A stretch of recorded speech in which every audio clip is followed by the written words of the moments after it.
Assalamualaikum. Yang ni pula guys, yang ni pula ADNOC, Abu Dhabi National Oil Company. Ni dia punya minyak punya gali tu. Office dia ni. Itu office dia.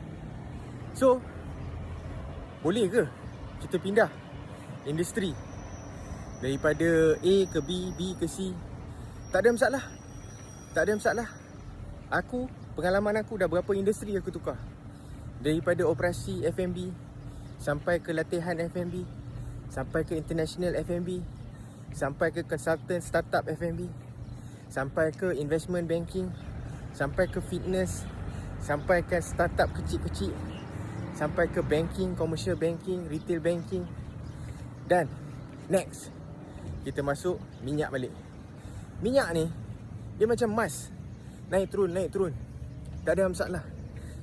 Dia tak ada Bitcoin. Dia tak ada isu-isu macam contohnya ada masa nanti dia teruk ke ekonomi dia apa semua. Biasa dia naik turun, tapi dia akan everlasting. InsyaAllah. Kita doa-doakan, InsyaAllah.